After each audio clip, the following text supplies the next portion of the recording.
As up-and-coming teachers, we all have those fears about classroom management. When there's a lack of effective classroom management strategies, it can lead to issues such as distractions, interruptions, and blatant refusal to listen.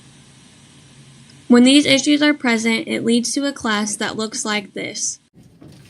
Okay guys, so today we're going to be talking about the Southern Gothic, so if I could get you guys' attention.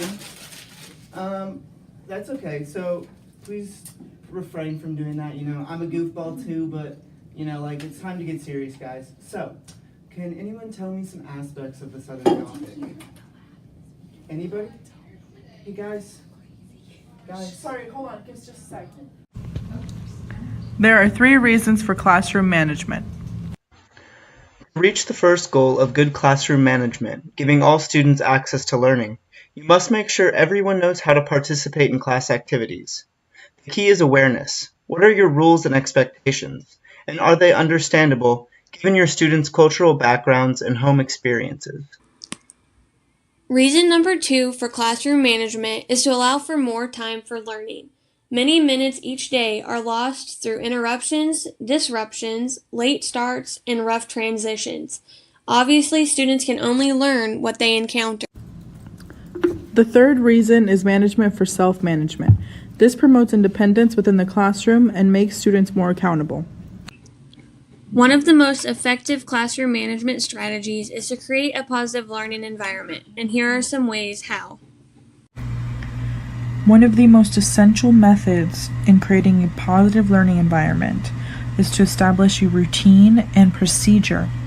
This not only ensures safety, but it also keeps your classroom organized and ensures that you have maximum productivity throughout the classroom. The following video demonstrates how a routine is useful to keep classroom management at an all-time high. This routine ensures that the students have something to do when they walk in, and therefore they don't have any time to mess around or cause problems. Good morning, guys. How are you guys today? Good, thank you. Awesome. Good morning. So your bell work is ready for you at your desk, and it's going to be over last night's reading. So why don't you guys get settled in and start working on that? Okay. Rules are going to be often written down and posted. In establishing rules, you should consider what kind of atmosphere you want to create, and think about the rules that you should set up and how they're consistent with school rules in keeping with the principles of learning. So, as you guys begin your group projects, I just want to do a quick reminder. I know you guys already know the rules, but just quickly, we're going to respect others, we're going to bring all of our needed materials to class, and then we're going to obey all of the other school rules that you guys know. As soon as you decide on your rules and procedures, you must consider what you will do when a student breaks a rule or does not follow a procedure. It's too late to make this decision after the rule has already been broken. Planning a space for learning aside from your normal routine can also help supplement a positive learning environment. This is because you're providing the students with choices and showing that you're flexible.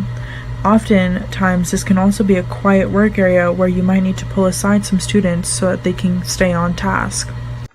Another effective tool that you can utilize is praise, and you can do this by providing meaningful praise to keep your learners on task.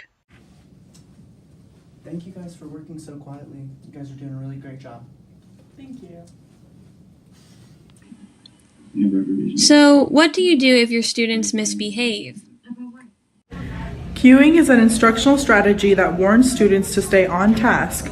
This can include eye contact or moving closer to the students.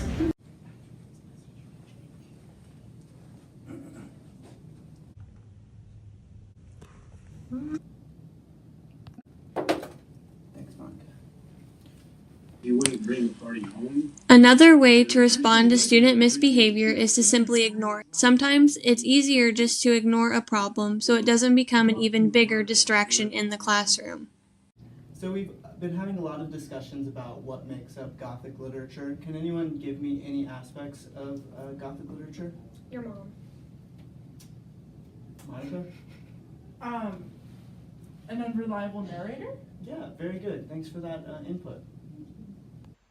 When students do misbehave, it's important not to reprimand them in front of the class as to not humiliate them. Instead, you want to take them to the side and let them know what they're doing wrong. Hey Monica, can I see you for a second? Okay. So I've noticed you've been on your phone a lot this hour, so we can either start working or you can go to the office if you don't want to choose to do your work today. I'm sorry. I'll do my work. Okay, thank you.